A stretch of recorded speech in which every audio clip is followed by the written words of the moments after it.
Sveiki bičiuliai, šiandienos tema bus, tai vieno žmogaus komentaras po vienu iš video Facebook'e ir žmogus klausia, kokie būtų patys perkamiausi automobiliai pas lietuvį.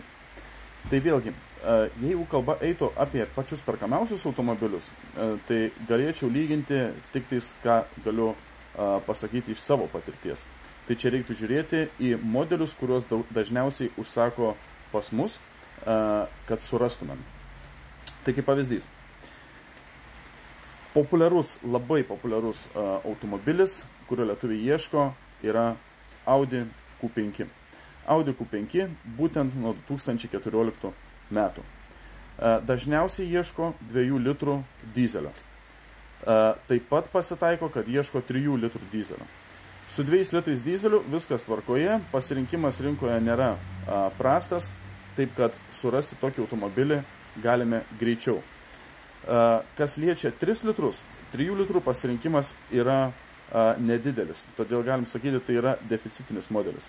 Vat visiškai nesenai užsibaigiau Audi Q5 3 litrų dizeliuko paiešką būtent. Tai radom klientui su 117 000 rida, kas čia iš tikrųjų yra labai retas atvejis rasti tokį automobilį su tokia rida. Tai šiai dienai, kaip sakiau, bet vieną nesenai pabaigiam paiešką ir dar reikia rasti 3 Audi Q5 automobilius. Kita labai dažna paieška tai būtų Volvo XC60. Tai Volvo XC60, kas liečia, sakykime, nuo taip, irgi 13-14 metai būtų. Tai tokių paieškų šiai dienai turiu taip pat 3. Reikia surasti nuo 14 metų tą būtent modelį 2 klientam ir vienas klientas ieško nuo 2018 metų modelio ir į viršų naujesnio.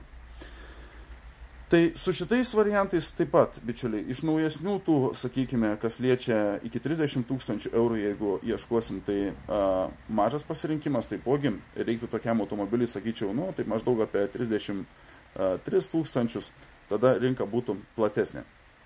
Čia kalbu nuo 2018 metų modeliuką. Kas liečia senesnį modeliuką, sakykime, nuo 2014 metų, tai kad rasti tvarkingą dizeliuką reikia maždaug irgi apie 15-17 000. Tai čia vėlgi kalbu, kad būtų normali rida, geresnė komplektacija ir taip toliau.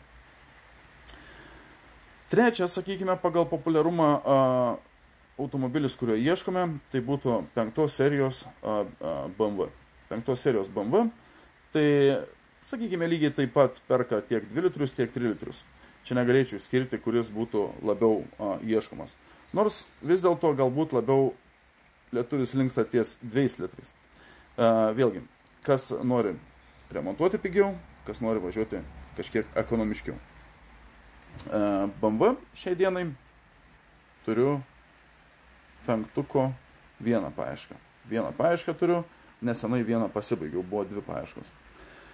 Tai va, čia, sakykime, tokie būtų top 3 ieškomiausi modeliai pas lietuvį ir būtent ką mes dažniausiai ieškome savo klientams. Aišku, ieškome ir kitokius automobilius, bičiuliai. Reikia irgi surasti vienam klientui Kia Sportage'ą iki 17 000 eurų. Taip pat turim klientą, kuris nori Kia Sorento, kad rastumėm. Tai čia vėlgi iki 21 000 žmogus ieško. Yra daugiau tų paieškų. Passatas, va, tiksliai nepaminėjau, sakykime, Passatą galėčiau irgi priskirti prie dažnai ieškomų automobilių. Čia būtent kalbu apie B8 Passatą. Tai, sakykime, tas dažnumas ieškojimo būtų panašus kaip ir 5 serijos BMW. Tai va, bičiuliai, jeigu ieškote automobilių, žinote, kur kreiptis, pagelbėsim, padėsim.